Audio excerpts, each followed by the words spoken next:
What's going on, everybody? Welcome back to the channel. As you can tell from the title, today's video is going to be all about the Overwatch League's Los Angeles teams. Both the Gladiators and the Valiant have been struggling this stage, and I don't know about the rest of you guys, but I find this to be kind of surprising. Although I didn't think either of these teams would dominate in the current meta, I still expected both of them to get at least 3 or 4 wins each in the stage and qualify for the stage playoffs. There's still a possibility that the Gladiators can pull this off, but it doesn't really seem all that likely with their final 2 opponents being the Atlanta Reign and Guangzhou Charge. They'd also need some of the other teams in the league to get absolutely destroyed, so their chances of making the playoffs are pretty slim. The Valiant, on the other hand, well, they've already been eliminated from playoff contention, and they're actually the first team to miss the cut. This team is somehow in an even worse situation than the Gladiators. They're still winless through 3 weeks. Who would have thought that 2 of the top 6 teams from last year would do so poorly? How the mighty have fallen. So now we have to ask ourselves, though, why are the Valiant and the Gladiators playing so badly? The obvious answer to this question is that it's the wrong meta for both of these teams. The tank and support heavy meta just doesn't benefit either of them in any sort of way, and that's a real surprise for a team like the Valiant. You'd think that playing around Fate, Space, and Kariv, who are arguably your 3 best players, would lead to success, right? It's a really strange situation to be in if you're the Valiant. I expected this team to be pretty good throughout the entire season, but they're severely playing below their expectations right now. I've watched all of the Valiant's games this year, and I've noticed some issues when they play GOATs. The good news for them though, however, is that these issues are pretty fixable. The bad news is that it's too late for any of these changes to make a difference during this current stage because they're already eliminated from the Stage 1 playoffs. Problem number 1 is that Fate just isn't getting enough support from his teammates. I know it's the main tank's job to absorb a lot of the damage for his team, but Fate always seems to have low health. Now, is this 100% all his teammates' fault? Probably not. There's definitely some positioning issues as well on Fate's side, but Izayaki, Space, Kariv, Agilities, Kuki, and Costa could all do a better job of protecting him and giving him the heals he needs. Keeping your Reinhardt up is crucial in this meta.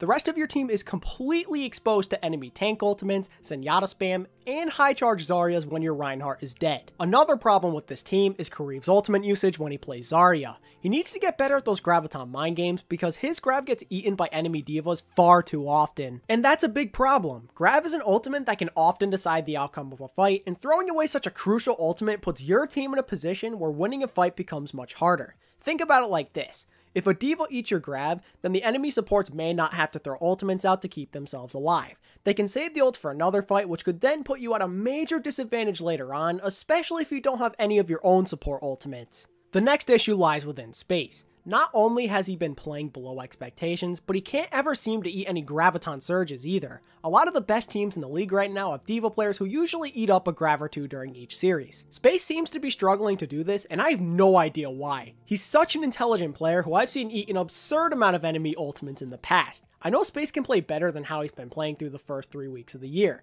The Valiant will surely improve if he's able to get back into that Season 1 level that helped lead this team to a 2nd place finish. The last problem with this team is the main support position. I don't think that Kuki's the answer for them here right now. This is a position that he's still learning how to play, and I think he needs more practice on Lucio before he's ready to be the starter.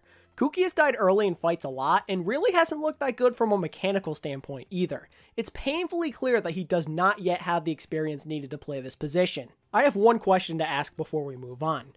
Where the heck is Costa? Why is he not playing at all in some of these games? He hasn't played that bad in any of the games he's played in so far. I just don't get it. Why would you not play the best main support player you have available, as well as one of the best shot callers and leaders you have?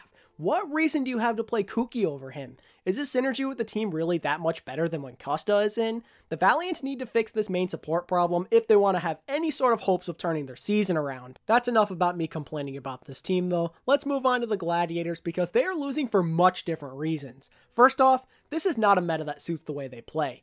This team is more known for the individual plays they make, and it's kind of hard for them to do that in a meta that requires a lot of coordination. Just look at last year's team and you'll know exactly what I mean.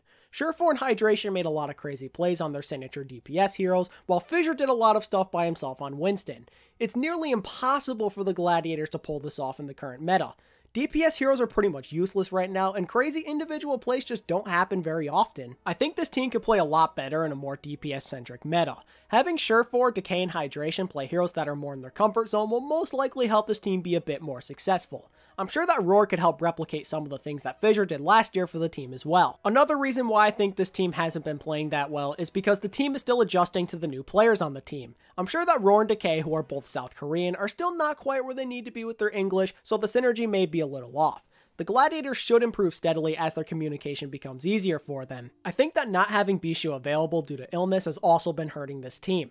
While Bishu isn't the greatest off-tank out there, his leadership and Korean to English translations are surely being missed a lot right now, and I personally think he's a slightly better D.Va player than Void as well, and the two usually played on specific maps last year, so I'm sure there are some maps that Void is playing in right now that Bishu would be more suited for. It's honestly really strange to see both of the LA teams struggling so much. I thought for sure that both teams would do just fine this stage, but it would seem that I was horribly wrong about that.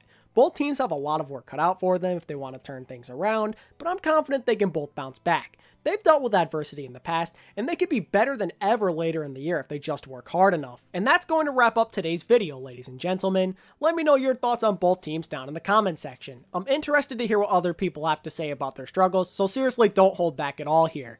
If you enjoyed today's content, then be sure to hit that like button and subscribe to the channel if you're new so you don't miss out on any of my future videos. Thank you all so much for watching today's content, and until next time, this is ATP, signing out. Peace.